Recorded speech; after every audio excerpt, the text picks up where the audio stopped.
আসসালামু আলাইকুম, কেমন আছেন? আজকে আমি সিম্পল একটা রেসিপি আপনাদের সাথে শেয়ার করব। এটা আমি সন্ধ্যার নাস্তার জন্য রেডি করেছিলাম, তো ভাবলাম আপনাদের সাথে শেয়ার করি।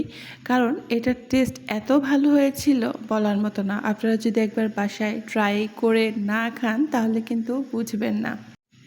এই স্যান্ডউইচে আমি যে মেয়োনেজটা ইউজ করেছি সেটা আমার নিজেই তৈরি করা।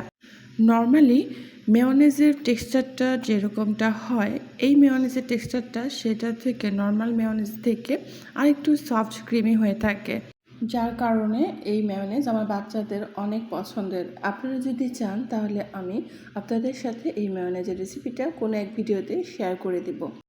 এই ভিডিওতে আমি এই মেয়োনেজের রেসিপিটা শেয়ার করতে পারিনি, কারণ আমার এই মেয়োনেজটা আগে থেকেই ফ্রিজে তৈরি করা ছিল। তো যার কারণে আমি নতুন করে মেয়োনেজ তৈরি করিনি। আগের তৈরি করা মেয়োনেজ এখানে আমি ইউজ করেছি। তো এখানে আমি 250 গ্রাম পরিমাণ গরুর মাংস নিয়েছি এবং 1 চা চামচ পরিমাণ আদা রসুন পেস্ট এবং 1/2 চা চামচ পরিমাণ নিয়েছি সয়া সস এবং সামান্য পরিমাণে স্বাদমতো লবণ নিয়েছি। যেহেতু সয়া সস নিয়েছি তাই লবণের পরিমাণটা একটু কম দিতে হবে। আর অল্প পরিমাণে হলুদ নিয়েছি। অল্প পরিমাণ বলতে 1/4 চা চামচের চেয়েও কম। তারপর নিয়েছি সামান্য পরিমাণে গরম মশলার গুঁড়া, একদম 1 চিমটি পরিমাণ হবে। তারপর আমি সব উপকরণ দিয়ে মাংসটা ভালোভাবে মেখে নিব। তারপর আমি এখানে লেবু নিয়েছি। আমি এখানে 3 পিস লেবু নিয়েছি, আপনারা চাইলে কম করে নিতে পারেন। আমি একটু বেশি নিয়েছি। লেবুর রসটা দিলে হয় কি, গরুর মাংসের মানে যে কোনো মাংসেরই টেক্সচারটা অনেক ভালো থাকে, সফট এবং জুসি হয়। তো সেই কারণে আমি সবসময় একটু চেষ্টা করি মাংসে একটু লেবুর রস দেওয়ার জন্য। তারপর আমি সব উপকরণ একসাথে ভালোভাবে মেখে নিয়েছি এবং এটা রেস্টে দিয়েছি। প্রায় 5 ঘন্টার মতো আমি এটা রেস্টে রেখেছিলাম। 5 ঘন্টা পর আমি সামান্য একটু তেল গরম করে মাংসগুলো ভেজে নিব এবং এমনভাবে ভাজবো যাতে করে মাংসটা উপরে একটু ভাজা ভাজা হয় কিন্তু ভিতরে জুসি থাকবে। অনেক সময় দেখা যায় ভাজার পরে একদম শক্ত হয়ে যায়, ভিতরে কোনো জুসিনেসই থাকে না, হ্যাঁ, আঁশ থাকে, শক্ত শক্ত কেমন একটা। তো এখানে এই মাংসটা কিন্তু একদম উপরে ভাজা ভাজা হবে ঠিকই, কিন্তু ভিতরে কিন্তু একদম জুসি সফট থাকবে। এরকম একটা টেক্সচার হলে মাংস খেতে ভালো হয়। চুলার আঁচটা একদম কমিয়ে রাখতে হবে এবং আমি এটা ঢেকে দিব। চুলার আঁচ বাড়িয়ে দিলে দেখা যাবে যে মাংস পুড়ে যাবে কিন্তু ভিতরে কাঁচা থেকে যাবে। তো চুলার আঁচটা আমি কম রাখবো এবং গিয়ে ঢেকে দিব। তারপর 5 থেকে 7 মিনিট পর আমি চুলার আঁচটা একটু সামান্য পরিমাণে বাড়িয়ে দিব।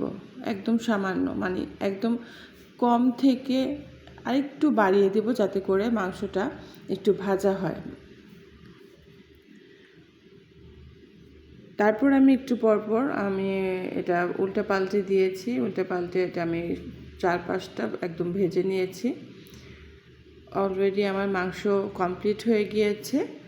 এখানে আমি গার্লিক মেয়ো নিয়েছি 1 টেবিল চামচ পরিমাণ এবং সেটার সাথে আমি 3 টেবিল চামচ পরিমাণ নিয়েছি বাটার। এখানে আমি আনসল্টেড বাটার নিয়েছি। গার্লিক মেয়োনেজের সাথে বাটারের টেস্টটা অনেক ভালো যায়। তো যেহেতু আমি এখানে বাটার ইউজ করেছি সেজন্য আমি এখানে একটু গার্লিক মেয়োনেজ দিয়ে দিয়েছি, যাতে করলে গার্লিক মেয়োনেজের সাথে বাটারের কম্বিনেশনে স্যান্ডউইচের টেস্টটা অনেক ভালো আসে। তো সেই জন্যই আমি এখানে বাটার ইউজ করেছি। তো গার্লিক মেয়োর সাথে আমি বাটারটা খুব ভালোভাবে মিশিয়ে নিব প্রথমে,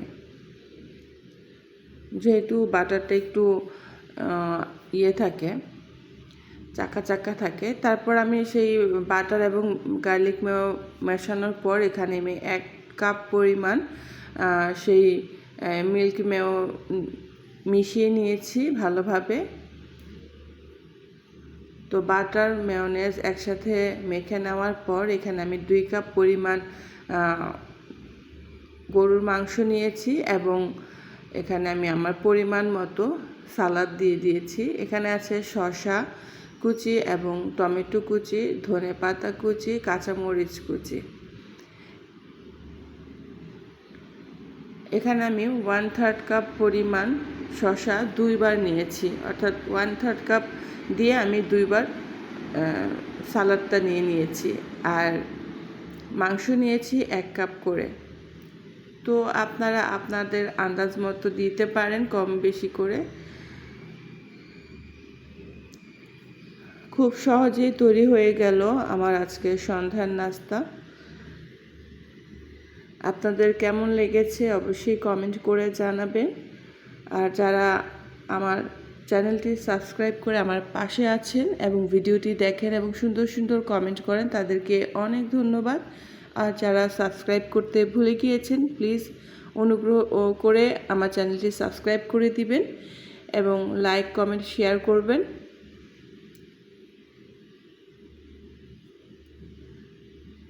আমার পাশে থাকবেন এবং আমার জন্য দোয়া করবেন। সবাইকে ধন্যবাদ এতক্ষণ ধৈর্য ধরে আমার ভিডিওটি দেখার জন্য এবং আমার পাশে থাকার জন্য।